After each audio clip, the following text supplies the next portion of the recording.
ए very good evening dear students. मैं BP Rana आपका अपने चैनल केमिस्ट्री क्लासेस वाराणसी में बहुत बहुत स्वागत करता हूं और आशा करता हूं कि आप लोग सभी स्वस्थ होंगे। ठंड काफ़ी पड़ रही है और आज कई दिनों के बाद में धूप निकली है और आज नामकरण की श्रृंखला की अगली कड़ी में हम बात करते हैं विलियमसन संश्लेषण विधि। विलियमसन संश्लेषण विधि वास्तव में ईथर के निर्माण की यानी डाईएथिल ईथर के निर्माण की प्रयोगशाला विधि है और इस विधि को समझने से पहले एक एग्जाम्पल देख लेते हैं। C2H5O Na plus C2H5Cl। अगर आपको दिक्कत ना हो तो Cl को समझाने के लिए यहाँ से यहाँ पे लिख लें को एक साथ में गर्म करने पर ये क्या बन गया आपका NaCl और बाकी C2H5O C2H5O C2H5 plus HCl। ये आपका डाईएथिल ईथर और ये आपका सोडियम इथोक्साइड है। सोड लिख देता हूँ, केवल सोड मतलब सोडियम एथोक्साइड और ये एथिल क्लोराइड। तो क्या कह देंगे, सीधी सी बात है, सोडियम इथोक्साइड को एथिल क्लोराइड के साथ गर्म करने पर डाईएथिल ईथर प्राप्त होती है। सोडियम इथोक्साइड को एथिल क्लोराइड के साथ गर्म करने पर डाईएथिल ईथर प्राप्त होती है। ईथर के निर्माण की इस विधि को ही विलियमसन संश्लेषण विधि कहते हैं। बहुत छोटी सी बात है, सोडियम इथोक्साइड एथिल क्लोराइड को एक साथ गर्म करने पर डाईएथिल ईथर प्राप्त होती है। ईथर के निर्माण की इस विधि को ही विलियमसन संश्लेषण विधि कहते हैं। इसमें फिर से देख लीजिएगा, ये C2H5O Na sodium ethoxide, C2H5Cl ethyl chloride. अब ये क्या बन गया आपका NaCl और बाकी जो रह गया C2H5O। बड़ा सिंपल है। अब इस विधि में हम सोडियम इथोक्साइड की बजाय पोटेशियम इथोक्साइड भी प्रयुक्त कर सकते हैं, C2H5O Na, और एथिल क्लोराइड की बजाय एथिल ब्रोमाइड एथिल आयोडाइड भी प्रयोग कर सकते हैं। जैसे एथिल ब्रोमाइड ले लीजिए C2H5Br को यहाँ की बजाय समझाने के लिए यहाँ लिख लिया, अच्छी तरह समझ में आ जाएगा। ये क्या बन गया NaBr और बाकी क्या रहा C2H5O। तो बड़ी आसान सी विधि है, C2H5 प्लस NaBr। तो अब परिभाषा में थोड़ा सा आप परिवर्तन और कर सकते हैं। क्या, सोडियम या चलिए यहाँ पर पोटेशियम ले लेते हैं कि और अच्छा रहेगा। तो क्या परिभाषा बन सकती है, सोडियम या पोटेशियम इथोक्साइड को एथिल क्लोराइड एथिल ब्रोमाइड या एथिल आयोडाइड के साथ, एथिल आयोडाइड भी ले सकते हैं, के साथ गर्म करने पर डाईएथिल ईथर प्राप्त होती है। क्या परिभाषा बनती है, सोडियम या पोटेशियम इथोक्साइड को एथिल क्लोराइड एथिल ब्रोमाइड या एथिल आयोडाइड के साथ गर्म करने पर डाईएथिल ईथर प्राप्त होती है। ईथर के निर्माण की इस विधि को ही विलियमसन संश्लेषण विधि कहा जाता है और इस विधि का उपयोग डाईएथिल ईथर के निर्माण की प्रयोगशाला विधि में किया जाता है, यानी प्रयोगशाला में डाईएथिल ईथर इसी विधि द्वारा बनाया जाता है। चलिए इसके बाद में अगली नाम अभिक्रिया ले लेते हैं। अगली नाम अभिक्रिया है आपकी रोजेनमुंड अभिक्रिया। रोजेनमुंड अभिक्रिया,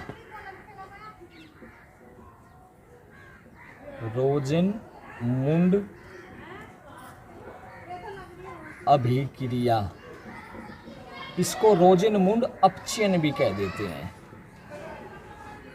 और ये होता क्या है, अम्ल क्लोराइडों का पैलेडियम बेरियम सल्फेट युक्त हाइड्रोजन द्वारा अपचयन कराने पर एल्डिहाइड प्राप्त होते हैं। एल्डिहाइडों के निर्माण की यह अभिक्रिया रोजेनमुंड अभिक्रिया या रोजेनमुंड अपचयन कहलाती है। देखिए पहले आप अम्ल क्लोराइड समझिएगा,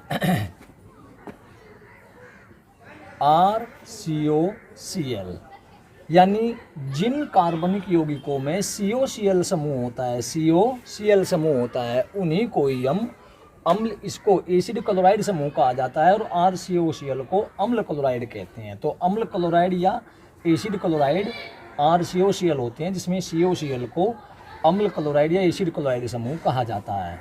चलिए, अम्ल क्लोराइडों का हाइड्रोजन से क्रिया, हाइड्रोजन जिसमें क्रिया करता है या जुड़ता है उसे कहते हैं अपचयन। किसकी उपस्थिति में? Palladium barium sulphate BaSO4। तो बेटा एक H यहाँ से हटेगा और Cl यहाँ से हटेगा, ये क्या बन गया आपका HCl। यहाँ एक H बचा, उस H को CO के बीच में एंटर करा दो तो ये बन जाएगा CHO। फिर समझेंगे दोबारा से, यहाँ से एक H हटेगा, एक Cl, HCl बाहर निकल गया आपका, यहाँ बचा RCO, जो एक H बचा यहाँ पे उस H को एंटर करा दो CO के बीच में तो ये बन गया RCHO। RCHO क्या होते हैं? एल्डिहाइड, जिनमें CHO समूह होता है वे एल्डिहाइड होते हैं। तो अम्ल क्लोराइडों का एल्डिहाइडों में अपचयन ही रोजिनमुंड अपचयन कहलाता है, अथवा अम्ल क्लोराइडों का पैलेडियम बेरियम सल्फेट द्वारा अपचयन कराने पर अम्ल क्लोराइड एल्डिहाइडों में परिवर्तित हो जाते हैं। एल्डिहाइडों के निर्माण की यह अभिक्रिया ही रोजिनमुंड अभिक्रिया या रोजिनमुंड अपचयन कहलाती है। जैसा भी आपको अच्छा लगे वो आप कर सकते हो। अब इसमें एग्जांपल ले लेते हैं, जैसे R की बजाय ले लिया हमने CH3, बाकी COCl plus H2, condition palladium और बेरियम सल्फेट, वही एक H एक Cl HCl, एक H जो यहाँ बच गया वो जुड़ जाएगा CO के बीच में, यानी CHO अर्थात CH3 CHO प्लस HCl। ये एसिटिल क्लोराइड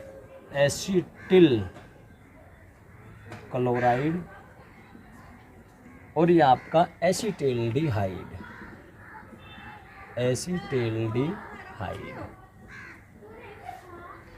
इसके अलावा और एग्जांपल ले लीजिए, बेंजोइल क्लोराइड का एग्जांपल ले लीजिए।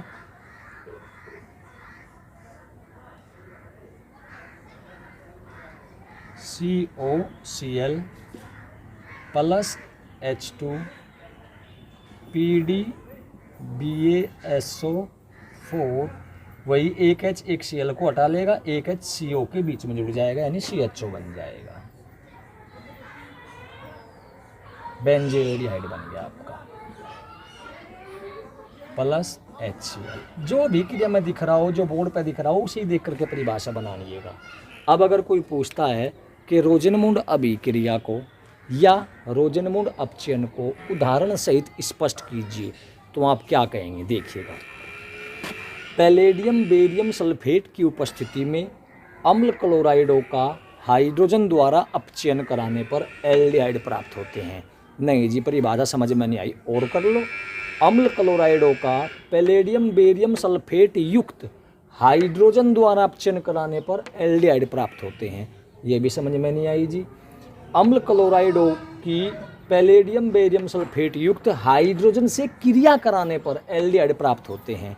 एल्डिहाइडों के निर्माण की यह अभिक्रिया ही रोजिनमुंड अभिक्रिया कहलाती है। जो भी आपको बोर्ड पर दिखाई दे वो, ये COCl है, इसका मतलब क्या है? ये अम्ल क्लोराइड है। अम्ल क्लोराइडों का पैलेडियम बेरियम सल्फेट युक्त हाइड्रोजन द्वारा अपचयन कराने पर एल्डिहाइड प्राप्त होते हैं। एल्डिहाइडों के निर्माण की यह अभिक्रिया ही रोजिनमुंड अभिक्रिया या रोजिनमुंड अपचयन कहलाती है। जैसे एसिटिल क्लोराइड की पैलेडियम बेरियम सल्फेट युक्त हाइड्रोजन से क्रिया कराने पर एसिटेल्डिहाइड प्राप्त होता है।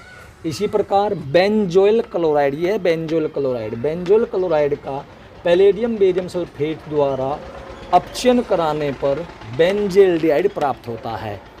तो ये परिभाषा हो जाती है और ये हो जाता है आपका एग्जाम्पल। इसके बाद में लेते हैं रोजिनमुंड अभिक्रिया, रोजिनमुंड तो हो गया जी। स्टीफन अभिक्रिया, वो भी एल्डिहाइडों के निर्माण की अभिक्रिया है। स्टीफन एल्किल साइनाइडों से इसमें अपचयन किया जाता है। स्टीफन अभिक्रिया,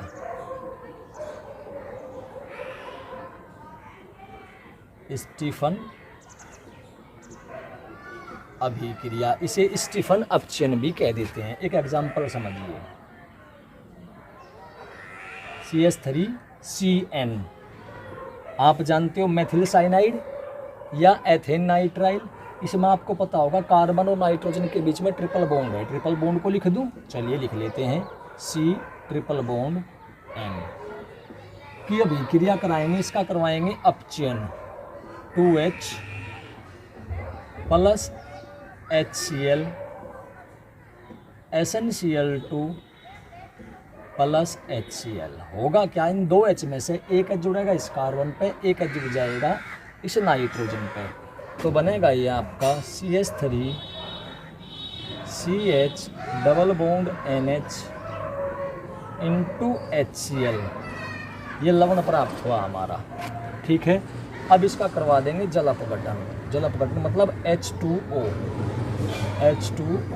तो होगा क्या, देखिए ये यहाँ से निकल के H2O ले लेगा ये, और ये बन गया आपका NH4Cl, O जुड़ जाएगा CH में, यानी CH3CHO। इससे भी क्या प्राप्त होते हैं, एल्डिहाइड प्लस NH4Cl। तो क्या कह देंगे, एल्किल नाइट्राइल या मेथिल साइनाइड या एल्किल साइनाइड का SnCl2 व HCl द्वारा अपचयन कराने पर योगात्मक उत्पाद प्राप्त होता है, जिसका जल अपघटन कराने पर एल्डिहाइड प्राप्त होते हैं। एल्किल साइनाइडों का स्टेनस क्लोराइड यानी SnCl2 और HCl द्वारा अपचयन कराने पर योगात्मक उत्पाद प्राप्त होता है, जिसका जल अपघटन कराने पर एल्डिहाइड प्राप्त होते हैं। एल्डिहाइडों के निर्माण की यह अभिक्रिया ही स्टीफन अभिक्रिया कहलाती है। जैसे मेथिल साइनाइड का SnCl2 व HCl द्वारा अपचयन कराने पर योगात्मक उत्पाद प्राप्त हुआ, जिसका जल अपघटन कराने पर एसिटेल्डिहाइड प्राप्त होता है। तो ये आपकी स्टीफन अभिक्रिया हो जाती है। करना कुछ नहीं है, 2H लिए, एक HC में जुड़ेगा CH, एक HN में जुड़ा NH और इन2 में HCl, हाइड्रोजन क्लोराइड लवण प्राप्त हुआ। अब इसका जल अपघटन करा देंगे, H2 इसको जोड़ के बना देगा NH4Cl, बाकी और जुड़ जाएगा CH में CHO, CH3CHO। आशा करता हूँ कि आपको वीडियो पसंद आया होगा। अगर वीडियो पसंद आया हो तो वीडियो को लाइक और शेयर करना न भूलें और चैनल को सब्सक्राइब करें। धन्यवाद। जय हिंद, जय भारत।